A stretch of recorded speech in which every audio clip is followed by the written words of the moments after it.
We are talking to Mr. Larry Wilson, CEO of Safe Start International. Good afternoon, Mr. Larry. Hey, how are you? Hi. Larry, this is regarding the questions on there is always a fight of safety, waste production. How do you take this? How do you counter this particular situation? I think for years and years there's sort of almost been this belief that safety is counter to production, and if you have to put a guard on a rotating sprocket, it costs money. It doesn't make the machine run any faster, so it seems almost natural for a lot of supervisors, managers, and even safety professionals to think that safety costs money, or that taking extra safety precautions slows the job down. So the idea is that, safety versus production. But nobody is ever trying to get hurt. So it isn't just about the hazards. It's also about the human error, or if you will, contacting the hazard or having the hazardous energy contact you.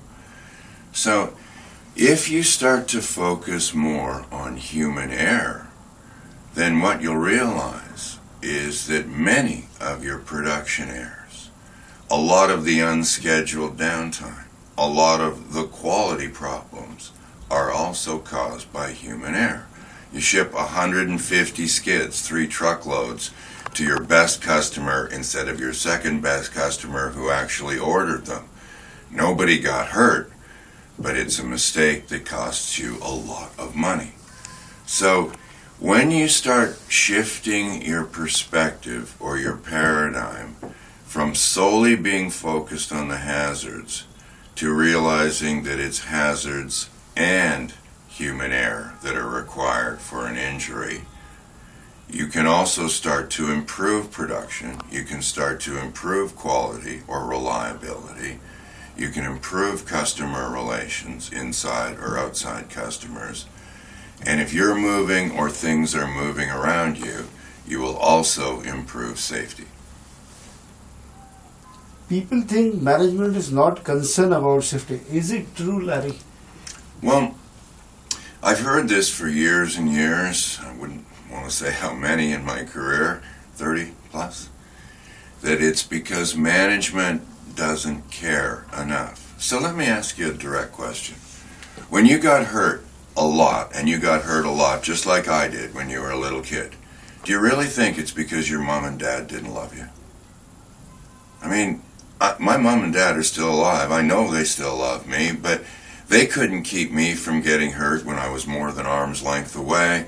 And when you hand your car keys to your teenage son or your teenage daughter, you can't do the driving for them either. So it's important that management is certainly looking after the facility, that there's good process safety systems in place, that they're providing guards, engineering, and personal protective equipment to the people. But that alone is not going to be enough to keep the people from getting hurt.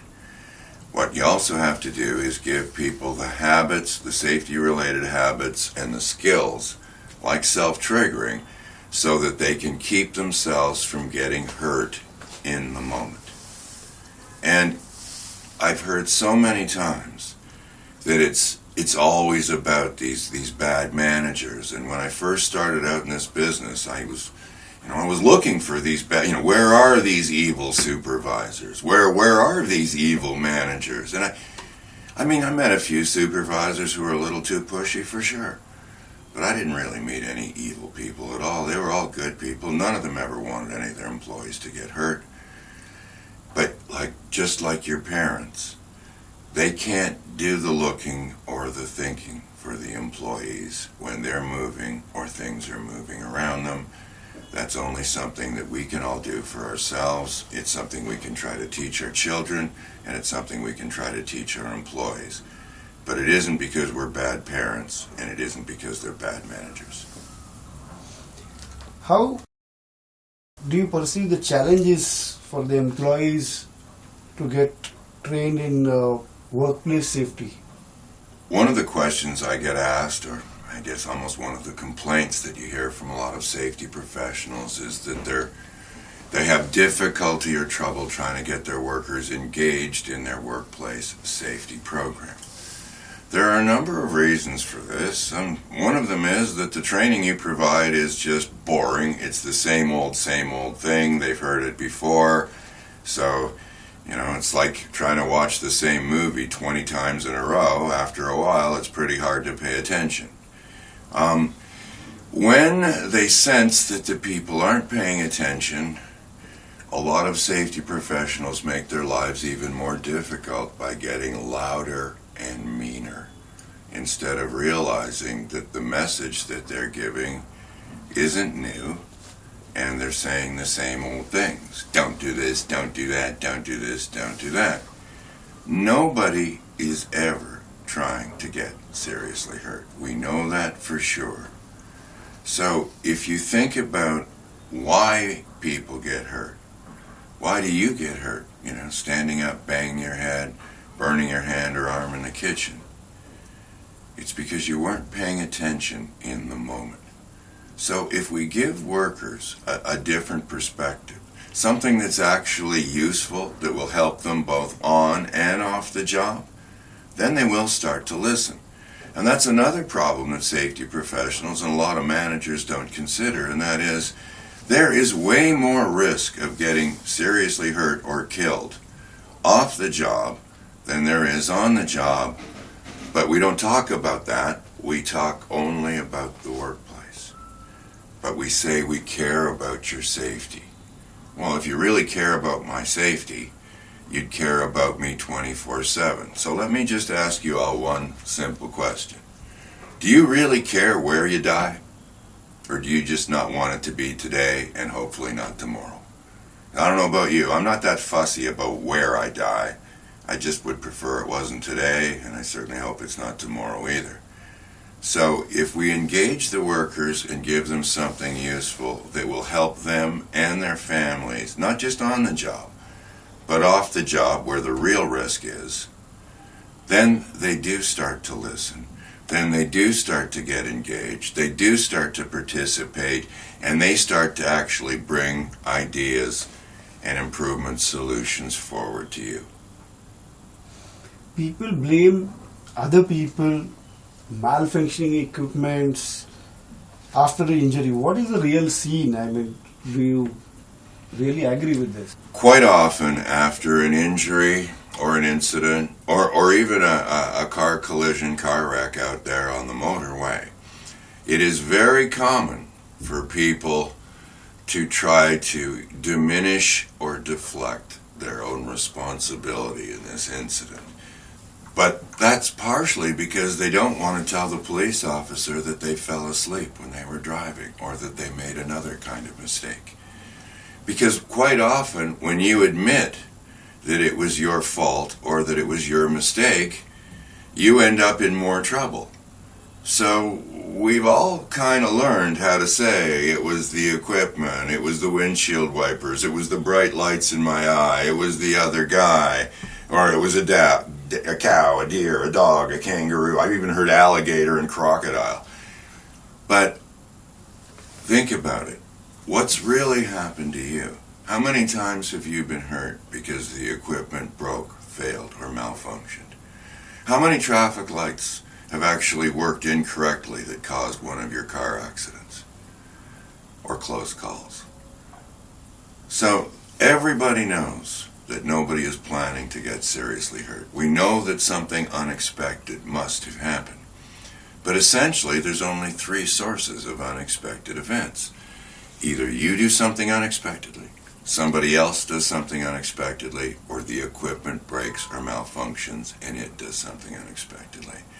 And if you really look at what has happened to you on and off the job, because I know you were never trying to get hurt anywhere, how many times have you been hurt because the equipment broke, failed, or malfunctioned? How many times have you been hurt, not including contact sports, where the other guy might intentionally be trying to hurt you? How many times have you been hurt because the other guy did something unexpectedly? And I think what you'll see, and what people all around the world have seen, is that over 95% of the time, the unexpected thing was in the self area. Now, what unexpected things happen in the self area? Human error. You're never trying to make a mistake, so by definition, it's always unexpected. Larry, what about the risk assessment really sometimes fails while preventing errors that cause injuries? Do you buy this particular? Risk assessment, certainly, when you're considering physical hazards, the condition of the equipment, the safeguards, are there any there? Do we have, for instance, emergency preparedness on this job site if something does go wrong? All of those things are very good. But very few risk assessments actually take into account human factors like rushing, frustration, fatigue, and complacency that can cause critical errors, like eyes not on task, mind not on task, moving into or being in the line of fire, or somehow losing your balance, traction, or grip. So, yes, if you've got an untrained crew, you don't have all of the proper equipment, or the equipment is in good order, like it's old, it's fallen apart. Those kinds of risk assessments are very useful for the very basic stuff. But if you've got a well-trained crew and there's nothing wrong with the equipment, you can still have serious injuries and in some cases fatalities if people aren't paying attention in the moment. So, your risk assessment, in order for it to be really helpful or productive, needs to include human factors like rushing, frustration, fatigue, and complacency, and it needs to include the potential for critical errors. Eyes not on task, mind not on task, moving into or being in the line of fire, or somehow losing your balance, traction, or grip. Otherwise, if your risk assessment does not include what causes human error, and it doesn't include the potential consequences of human error, you may also be dealing with an accident incident investigation for a serious injury or a fatality. Larry, what is the latest error reduction techniques you suggest to the industry? Well, to try to explain all of the critical error reduction techniques very quickly might not be super helpful, but let me just give you a quick idea, okay? Rushing, frustration, and fatigue are states, human factors, that you can feel in the moment. You can tell when you're in a rush, you can tell when you're frustrated, and you can tell when you're tired.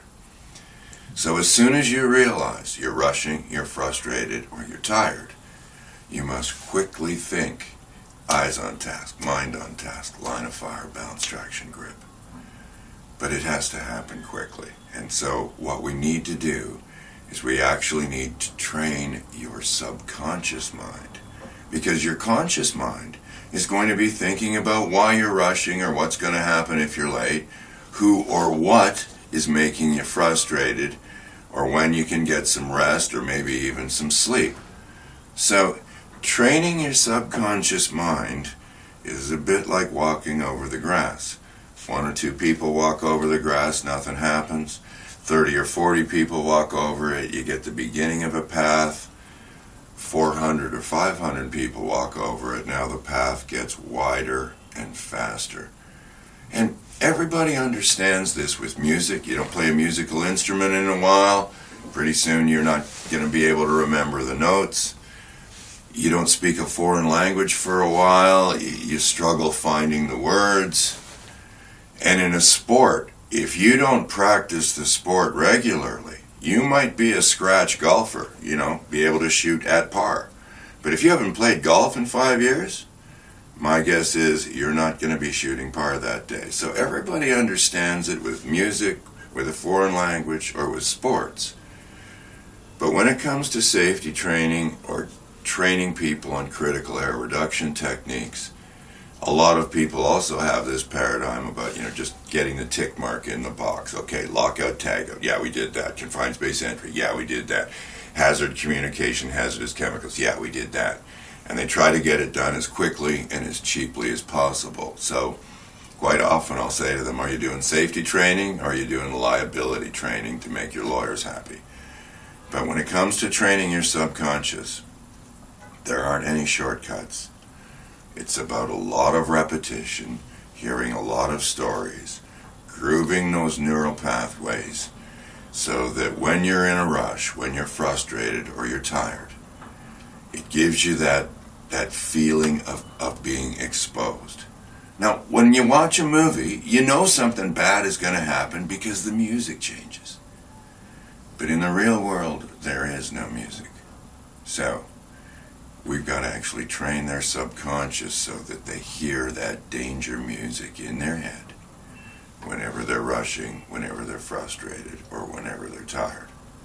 Now, there's 3 other critical error reduction techniques, but it would probably take me the better part of an hour to explain all of them. So, if you'd like to learn a little bit more, suggest maybe, you get a copy of the book, or if you'd like, get yourself out to a Safe Start workshop and you can find out about it in depth. According to you, what are the best ways to engage worker to prevent errors that causes injuries? The best way to engage workers is to talk about what they really care about or what they're really worried about. We all got hurt a lot when we were little, usually 10 to 20 times a week. We were bumping into things, bangs, bruises, cuts. You go to the store, you'll see it says family pack for the big size of Band-Aids. There isn't like single young man's pack. I mean, you might be able to buy a little thing with 5 Band-Aids in it.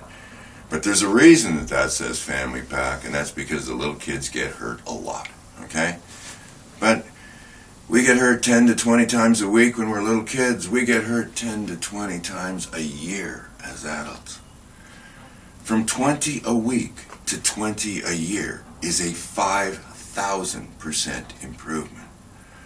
So no wonder all adults think they're safe enough already. We come to that perspective fairly honestly, if you will.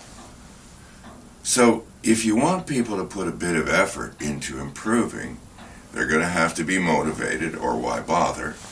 So we need to find out, well, what does really motivate them? And what does really motivate them is their family. But it isn't so much about you going home safe to your family. That's important, yes. It's much more about your family safety. So I just usually ask the people at the safety conferences, just give me an honest answer. What do you really care more about? Your safety or your family's safety? And everybody puts their hands up for their family's safety. So when we give them tools and techniques that will actually help their family prevent critical errors, now they're a lot more willing to take this stuff home. They're a lot more willing to learn it well enough so they can actually teach their children. And as most of you know, when you actually have to turn around and teach something to somebody else, that's the highest form of retention. So a lot of safety people know the family's important, and if you will, they try to play the family card. But they're not playing it the right way. They're playing it like, we want you to go home safe to your family, instead of, we want you to go home and teach your family how to be safe.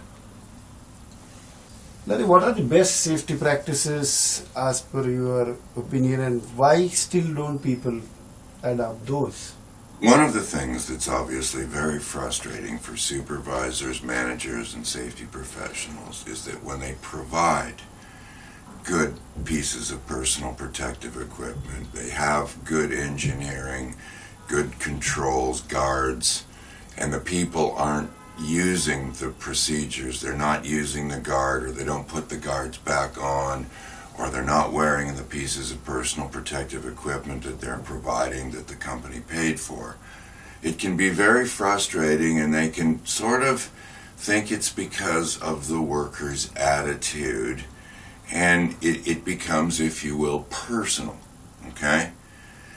Instead of perhaps looking at, well, how complacent would somebody have to have become to not wear the piece of personal protective equipment? I mean, even if it wasn't comfortable, if you knew you were going to get hit on the head, you'd wear a hard hat. If you knew that you were going to get a sharp piece of metal in your eye, you'd wear the safety glasses, whether they look cool or whether they didn't look cool. And if you knew you were going to drop something on your toe and crush your toe, you'd wear the steel-toed work boots, whether you liked them or whether you didn't. So instead of looking at the worker and whether the worker has a bad attitude, we would be much better off to look at the level of complacency that has developed within that worker and start to work on the complacency instead of the person's personality. So one of the best ways to do this is to talk to the worker about the close calls, the serious close calls that he or she has seen or experienced. And then get them to think about those close calls in terms of how could those have been worse. I mean, maybe you've been working at this grinding wheel without a face shield for 20 years and you've never been hurt. But what about that time when the tool bit broke and it embedded itself into the wall? What if it had to hit you here? What if it had taken your teeth out? What if it had to hit you here and killed you? That'll start to affect their level of complacency. The other thing we need to do is we need to get the people and the supervisors and the managers to understand that we are all creatures of habit. So if you start to do something often enough, like wearing a seatbelt on a fork truck, it's actually going to feel uncomfortable if you don't have the seatbelt on, because that's what your subconscious is used to. So we actually have to get the people to adopt the new behavior until it becomes their new habit. And then they'll actually feel more comfortable with the safety glasses on than without them. So it does take a bit of work on the part of the supervision and the managers to make sure that people do this often enough so that they get the habit working for them. But it's also very important that they realize that very few people are actually bad workers. Nobody actually wants to get seriously hurt. So instead of looking at the person's personality, look at the level of complacency that has developed within that person and work on the complacency to bring that down. Now try to talk to the person about what's wrong with you and why you have a bad attitude. You'll be much more successful working on the complacency than trying to change the person's personality. Yeah, Larry, this was regarding the last question about safety training. Many people think safety training is the main problem when it comes to workplace injuries. But older, very experienced workers get seriously hurt and killed frequently. Why? When you first start out doing something and you don't know how to do it all that well, it's easy to make mistakes, and depending on what's moving or your movement. When it comes to safety training, at the very beginning when somebody doesn't know what they're doing, obviously they need to be trained. They need to learn, okay? And if they don't get proper safety training and they have no idea what it is they're actually supposed to do, well, obviously that can lead to injuries, right? But that's only at the beginning when you're learning the job. After you've done the job for 5, 10, 15 years, just like driving your car, you can still make mistakes, but it isn't because you don't know what you're doing. It's most likely because of rushing, frustration, fatigue, complacency, or a combination of those states. But because most safety professionals don't understand critical error reduction techniques, let alone have the ability to teach their employees critical error reduction techniques, they go back to what they did when the people were learning, which is, well, we need to retrain the worker. If somebody slips and falls on a stairway, and you look at the accident incident investigation for that last column where it says action taken to prevent recurrence, quite often you will read things that say re-instructed worker on policies for ascending and descending stairways and ladders. Really. If you had to walk up the stairs to get to the training room, I can see why that training wouldn't be very effective, and I'm sure you can as well too. We all know how to walk up and down stairs, and we all know we're supposed to hold the handrail. But sometimes if you're in a rush and your phone rings and you try to pull it out while you're running down the stairs, you miss your step and you fall down. So, retraining somebody who's been working at a machine for 37 years, the guy that teaches everybody else how to work that machine, and then Freddie loses his finger, and then you look at the accident investigation and it says, re-indoctrinated Freddie. I mean, really. What we've got to do is we've got to look beyond what happens to somebody in their first few months on the job. Yes, if we didn't train them properly at the beginning, that could easily cause injuries. But once we know what we're doing, retraining people is not the answer, but it will certainly make people very, very bitter and annoyed because you didn't really give them anything that will help prevent the next one. So we've got to learn how to teach people critical error reduction techniques. And when there is an incident or an injury, we've also got to look at, well, did you use those critical error reduction techniques in the moment? And then maybe a little more help on the critical error reduction techniques that could have prevented this injury and could prevent the next one, instead of going over the same old basic stuff that they've known for years and years. Lastly, Larry, what is really important, removing workplace hazards or reducing human errors? When I get asked the question, what's more important, hazards or human error, I usually like to ask the people, how many hazards are there in the world that you negotiate every day with your eyes and mind alone? You'd have to count every car, every truck, every two-wheeler, every pedestrian. You'd have to count every curb that you have to walk up and down, every crack in the sidewalk, every door you could pinch your finger on. But you don't get hurt every day. You hardly get hurt at all. So the hazards, if you think about them in this world, like gravity, are everywhere and they're constant. But when we're not paying attention, when we have our eyes and our mind not on task at exactly the same time, then we don't see it or we don't see it coming, and in that moment we're defenseless. So it's not that we're totally defenseless, it's that from time to time we are momentarily defenseless. And if you don't mind, I'd just like to give a plug for my new book, because that's what it's called, Defenseless Moments, a different perspective on serious injuries and fatalities. Or if you will, Defenseless Moments, what really causes the majority of serious injuries and fatalities. And that's both on and off the job and on the motorway. Thank you, Mr. Larry, for your valuable time and giving fantastic inputs on human safety. Thank you very much. You're welcome. You're welcome. My pleasure.